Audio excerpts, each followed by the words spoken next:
नमस्कार दोस्तों, empower echoes TV में आपका स्वागत है। आज हम लेकर आए हैं मुंशी प्रेमचंद की एक बेहद मजेदार, व्यंग्य से भरी और सोचने पर मजबूर कर देने वाली कहानी तगादा। दोस्तों, ये कहानी आपको हंसाएगी भी और इंसानी स्वभाव की एक अनोखी झलक भी दिखाएगी। तो अगर आपको ऐसी कहानियां पसंद आती हैं तो वीडियो को लाइक कीजिए और चैनल को सब्सक्राइब करके अपना प्यार जरूर दीजिए। अब जरा कल्पना कीजिए, एक ऐसा आदमी जिसके लिए पैसा ही भगवान हो, जो एक एक पैसे का हिसाब रखता हो, लेकिन धर्म के मामले में उससे भी ज्यादा सख्त हो। तो तैयार हो जाइए, क्योंकि आज हम निकलने वाले हैं सेठ चेतराम के साथ एक ऐसे सफर पर जहां लालच, डर, चालाकी और धर्म सब आमने सामने टकराने वाले हैं। चलिए शुरू करते हैं कहानी तगादा। सेठ चेतराम नाम सुनते ही पूरे इलाके के कर्जदारों के पसीने छूट जाते थे। उम्र करीब 50 साल, लेकिन चालाकी और अनुभव ऐसा जैसे 100 साल की दुनिया देख चुके हों। प्रकृति ने भी उन्हें बड़ी फुर्सत में बनाया था।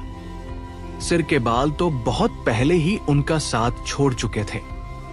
चमचमाती खोपड़ी दूर से ऐसे दमकती थी जैसे कार्तिक पूर्णिमा का चांद। आंखें छोटी छोटी, मगर इतनी तेज कि सामने वाले का दिल पढ़ ले। गर्दन मानो थी ही नहीं, चेहरे के नीचे सीधे एक बड़ा सा पेट शुरू हो जाता था और उस भारी शरीर के नीचे 2 पतली टांगे ऐसी लगती थी जैसे किसी बड़े पीपे में माचिस की तीलियां फंसा दी गई हों। जो भी उन्हें देखता यही सोचता, आखिर ये चलते कैसे हैं? लेकिन धोखा मत खाइए, वो शरीर जितना भारी था उतनी ही फुर्ती उनके अंदर भरी थी। खासतौर पर तब जब कोई कर्जदार सामने आ जाए। उस समय सेठ जी का रूप ही बदल जाता था। आंखें लाल, आवाज गरजती हुई, माथे पर बल और चाल ऐसी जैसे शिकार पर झपटने वाला बाज। उनका एक ही सिद्धांत था, उधार का बाप है तगादा, यानी पैसा चाहिए तो बार बार सिर पर चढ़कर मांगो। अब कंजूस कहना शायद उनके साथ अन्याय होगा, क्योंकि वे खुद को मितव्ययी कहते थे। दुकान पर कोई भिखारी आ जाता तो उसे एक फूटी कौड़ी जरूर दे देते, लेकिन चेहरा ऐसा बना लेते कि बेचारा दोबारा उस गली में नजर ना आए। उनका हिसाब किताब बड़ा निराला था। सुबह घर से तगादे पर निकलते और शाम तक घूमते रहते। फायदा, पहला, घर का खाना बच जाता। दूसरा, कर्जदार डर या शर्म के मारे कहीं दूध पिला देता, कहीं दही, कहीं सब्जी बांध देता। 30 साल की महाजनी में उन्होंने सिर्फ एक वक्त का खाना बचाकर करीब 800 रुपए जोड़ लिए थे और उन्हें इस बात पर गर्व था। उस दिन सुबह सेठानी ने पूछा, आज खाना बनाऊं? सेठ जी ने मूंछ ऐंठते हुए कहा, नहीं, आज तगादे पर जा रहा हूं, शाम को देखा जाएगा। मामला गंभीर था। एक किसान पर पूरे 5 रुपए बाकी थे। 6 महीने गुजर गए थे, ना ब्याज आया, ना कभी घी दूध लेकर हाजिरी लगी। गांव यहां से 3 कोस दूर था। इतनी दूर पैदल जाने में चप्पल घिसने का डर था, इसलिए सेठ जी अब तक टालते आ रहे थे। लेकिन आज उन्होंने कसम खा ली थी, आज उस हरामखोर से 5 रुपए लेकर ही लौटूंगा, चाहे कुछ भी हो जाए। धूप चढ़ चुकी थी। अब इतनी दूर पैदल जाना उनकी इज्जत के खिलाफ था। लोग क्या कहते, इतना बड़ा सेठ और पैदल। इसलिए वे धीरे धीरे अकड़कर चल रहे थे, जैसे कोई जमींदार अपनी जमीन देखने निकला हो। तभी सामने से एक खाली इक्का आता दिखाई दिया। घोड़ा इतना दुबला कि लगता था अभी गिर पड़ेगा, लेकिन इक्के वाला बड़ी शान से बैठा था। उसने आवाज लगाई, कहां चलेंगे लाला? सेठ जी ने रौब से कहा, जाना तो कहीं नहीं, पर चलो, तुम कह रहे हो तो बैठ जाते हैं। दोनों ने एक दूसरे को गौर से देखा। एक ही पल में दोनों समझ गए, सामने वाला भी बड़ा खिलाड़ी है। आज मुकाबला बराबरी का था। इक्का चल पड़ा। सेठ जी ने सोचा, अगर बातों में फंसा लिया तो किराया बच जाएगा।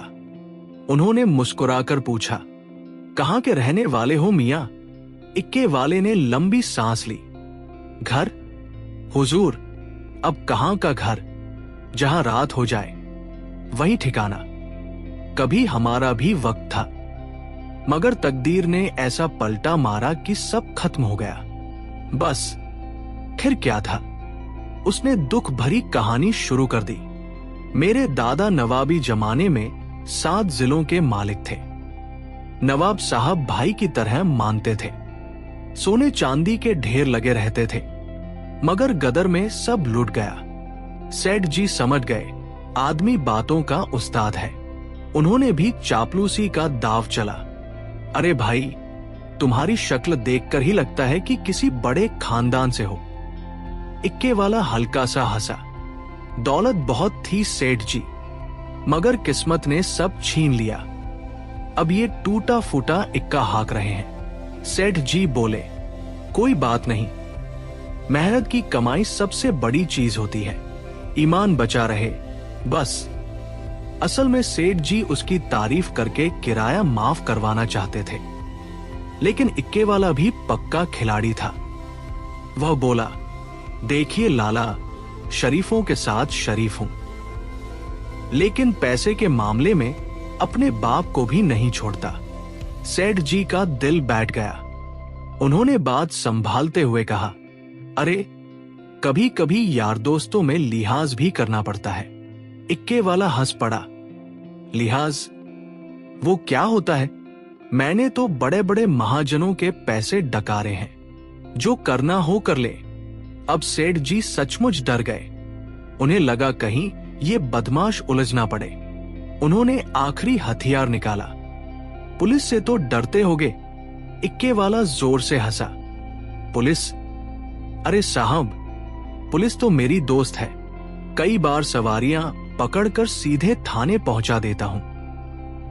किराया अलग, इनाम अलग। अब तो सेठ जी की हालत पतली हो गई। उन्हें लगा कहीं आज खुद ना फंस जाएं। उन्होंने तुरंत कहा, अच्छा भाई, यही रोक दो, मेरा गांव आ गया। इक्का रुका। सेठ जी ने डरते डरते पूछा, कितना किराया दूं? इक्के वाला बोला, 8 आने। क्या 8 आने? सेठ जी की तो जैसे सांस रुक गई। इतने पैसे तो शायद उन्होंने अपनी शादी में नाई को भी ना दिए हों। उन्होंने कांपते हाथों से एक दुअन्नी निकाली और आगे बढ़ा दी। इक्के वाला तिल मिला गया। मालिक, इसे अपने बच्चों के लिए रख लीजिए। बेइज्जती सुनकर सेठ जी ने एक आना और निकाला। बस, इससे ज्यादा एक कौड़ी नहीं दूंगा। इसी बहस के बीच सड़क किनारे की झोपड़ी से एक औरत बाहर निकली। सांवला रंग, तीखे नैनंश, गुलाबी साड़ी, होठों में पान। उस वीराने में वो सचमुच किसी अप्सरा जैसी लग रही थी। उसने इक्के वाले से कहा, आज बड़ी देर कर दी। फिर सेठ जी की तरफ देखकर मुस्कुराई। अरे वाह, आज लाला जी सवारी थे। आइए ना, चारपाई पर बैठिए। उसके कपड़ों से इत्र की तेज खुशबू आ रही थी। सेठ जी का दिमाग, जो अब तक पैसों में उलझा था, अचानक दूसरी दिशा में भागने लगा। उनकी आंखों के सामने अपनी मोटी थुलथुल सेठानी का चेहरा घूम गया। और इधर ये हंसती मुस्कुराती औरत। सेठ जी का मन डोल गया।